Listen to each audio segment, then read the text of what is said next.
this is the Coolbox, managed and built by Coolbox.ca in northern Quebec. And we stayed in one of these in the Park Safari in southern Quebec. As you can see, there's a whole kind of neighborhood of them out here. There's about 24.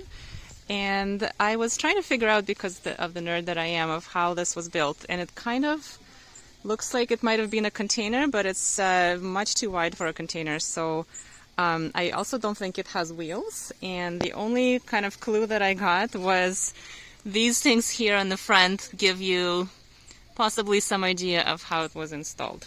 So if you're looking at using tiny homes as a vacation rental, I think this could be a very good example of how it was done very well and at the same time very cost effectively. So let's go inside here and see what the space looks like. So as you enter the space, what you're walking into is this kitchen/dining area with a tall table and bar stools. And you're also seeing the living room here, which is a fold-out sofa that is queen-sized, and a chair and side table here.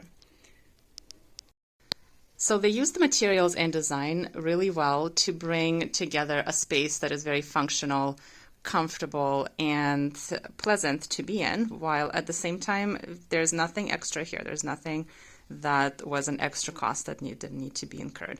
So first of all, this entire front wall here is a window. So this is a really great investment into a vacation house, because people are usually here to enjoy kind of the surroundings of the home rather than the home itself. And so you want to give them that opportunity. And as you walk through the kitchen, you get into kind of the bedroom and bathroom space. So this actually sleeps potentially 6, 2 on the couch, and then there's a kind of queen size bunk bed situation here, which is built in. So this is not furniture, this is actually built into the walls, and you can see underneath it's built kind of like a loft. So then completing the space right next to the bedroom, so you can kind of guess at the size of the space here. Right next to the bedroom is the bathroom, and there's this is all running water, so I'm assuming that these are plugged into the well system here at the park, although they did tell us that the water is non-drinkable and we had to bring our own drinkable water. So some of the things that I wanted to point out here is the materials in the walls. So this is particle board that's kind of got a coating on it, and it has a very kind of natural look that at the same time is very cost effective.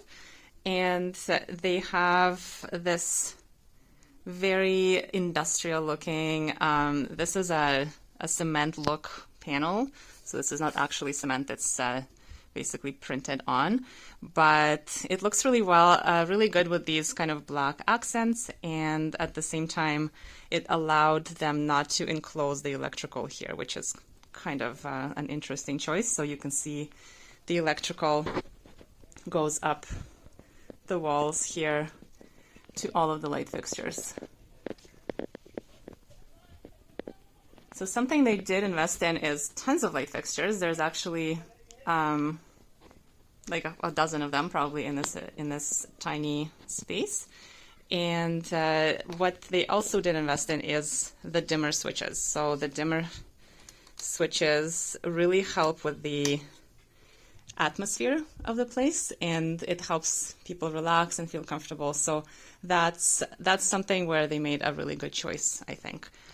So the kitchenette here is very functional. They've got an apartment-sized electrical oven. They've got an apartment-sized fridge and freezer. There's not too much storage anywhere, and yet everything that you need is here, including a fondue set, which is possibly a Quebec thing. You can't go anywhere without a fondue set.